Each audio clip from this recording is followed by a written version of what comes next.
कल्पनेच्या राज्यात स्वप्नांच्या दुनियेत रंगून हरवून गेलेला कलाकार कला निर्मितीच्या स्वानंद सुखामध्ये आकंठ बुडालेला असताना एक दिवस अचानक जगायला पैसा लागतो हे कठोर सत्य त्याच्यापुढे येऊन उभं राहतं. आर्थिक चणचण भासायला लागते. कमावत नाही म्हणून कुटुंबाकडून सन्मानाने वागवलं जात नाही. कुटुंबाकडून कुठलाही पाठिंबा नसतो. आणि या सगळ्याचा परिणाम कलाकाराच्या मनावर होतो. संवेदनशील असल्यामुळे स्वतःच्याच मनाला टोचणी देत लागतो. कलेला दूषण देतो आणि सरतेशेवटी कलेची साधना सोडून 2 वेळच्या पोटापाण्याचं बघायला लागतो.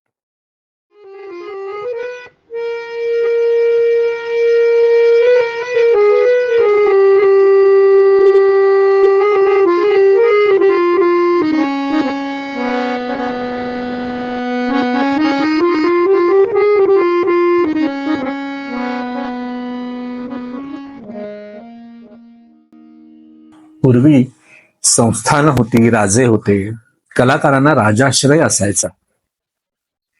उदरनिर्वाहाची चिंता नसल्यामुळे कला साधनेमध्ये कुठलीही अडचण येत नसे.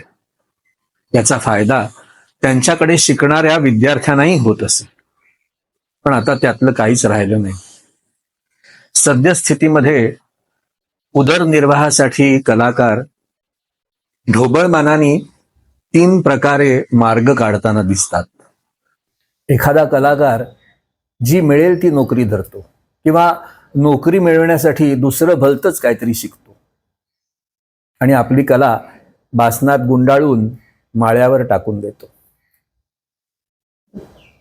त्याला असं वाटत राहतं की स्थिरस्थावर झाल्यावर पुढे मागे कधीतरी आपण त्या कलेकडे परत वळू. पण तसं होत नाही. 4 पैसे मिळवायला लागला की तो मिळवता होतो आणि घरचे त्याच्या लग्नाचं बघायला लागतात. मग काय, तो संसारी होतो आणि बासनात बांधलेली ती कला तशीच गुंडाळून माळ्यावर धूळ खात पडून राहते.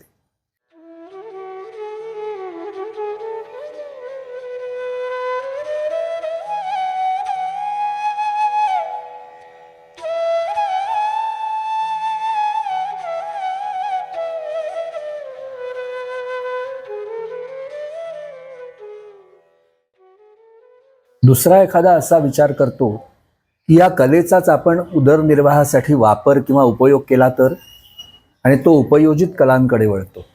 दृक्कलेमध्ये असेल तर ॲडव्हर्टायझिंगकडे वळतो किंवा डिझायनर होतो किंवा लोकांच्या भिंती रंगवतो किंवा सजवतो.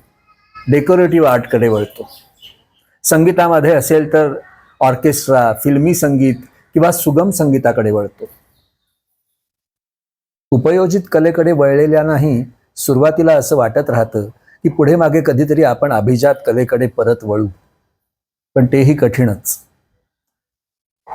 सुरुवातीला छोटी छोटी कामं, त्याचे छोटे छोटे पैसे, पुढे मोठी कामं, मोठे पैसे, यातून सवडच होत नाही.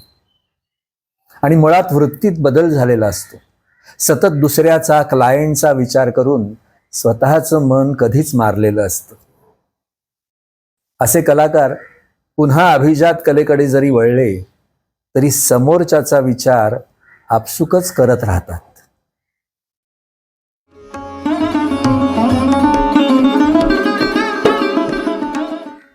तिसरा एक असा विचार करतो की आजपर्यंत या कलेमध्ये आपण जे काही शिकलो तेच इतरांना शिकवून अर्थार्जन केलं तर. इतरांच्या तुलनेत हा मार्ग जरा आशादायक असतो. पण पुढे काहींना शिकवायलाच आवडायला लागतं आणि काही तर शिकवण्यापुरतंच शिकतात आणि कायम शिकवतच राहतात.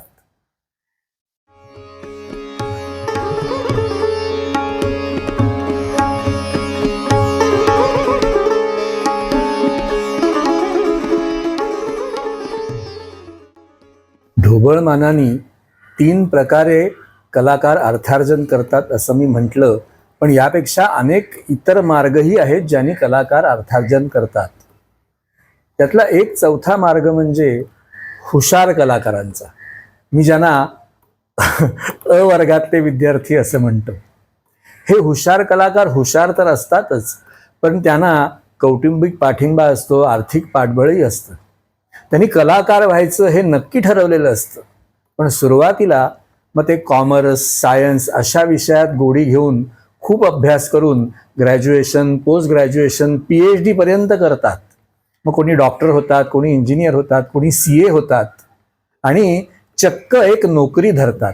नोकरी अशासाठी की महिन्याच्या महिन्याला एक ठराविक रक्कम घरात येते, त्यामुळे चिंता नसते. आणि दुसरं म्हणजे हक्काची सुट्टी मिळते आणि ह्या सुट्टीचा ते कला साधनेसाठी पुरेपूर उपयोग करून घेतात.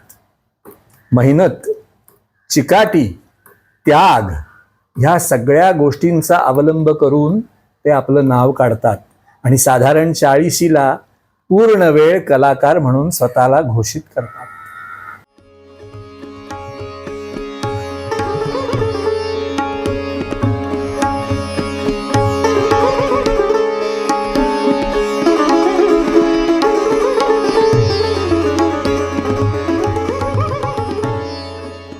उपयोजित कला ही अभिजात कलेपेक्षा कमी दर्जाची आहे असं अजिबात नाही. उपयोजित कलाकार हे तेवढेच सेन्सिटिव्ह आणि तेवढेच क्रिएटिव्ह असतात.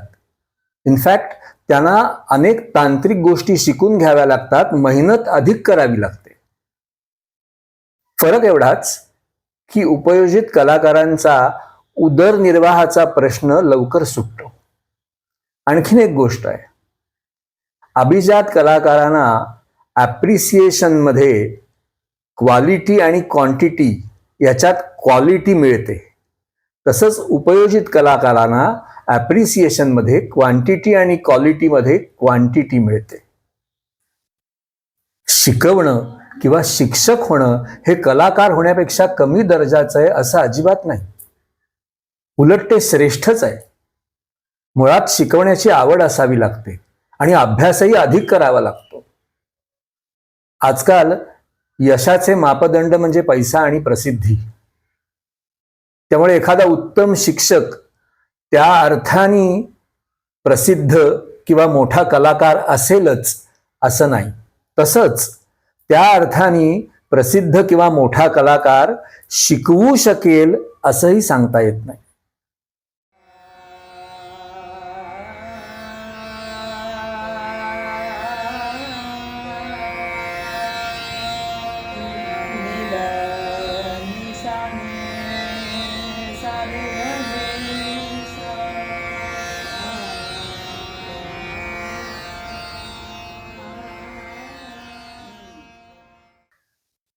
मी बोलताना तो कलाकार, त्याला, त्याने असं सारखं म्हणतोय, तो सवयीचा भाग आहे.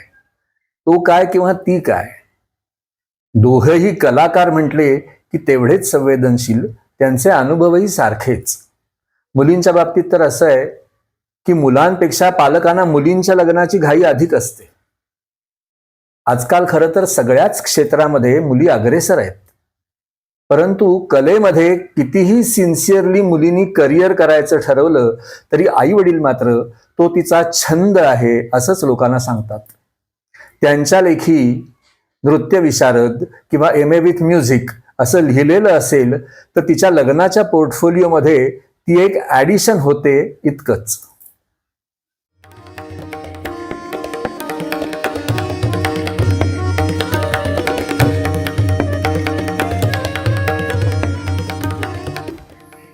चित्रकलेचं साहित्य, रंग, ब्रश, कोरे कॅनव्हास, कागद किंवा तंबोरे, तबले, सतारी, व्हायलिन्स, गिटार असं कुणाकुणाच्या घरात माळ्यावरती, भिंतीवर टांगलेलं किंवा कोपऱ्यात निमूटपणे धूळ खात उभं असलेलं बघितलं की नेहमी प्रश्न पडतो, ही कलेची देवता ह्यांच्यावर रुसली का ह्यांनीच रुसून तिच्याकडे पाठ फिरवली.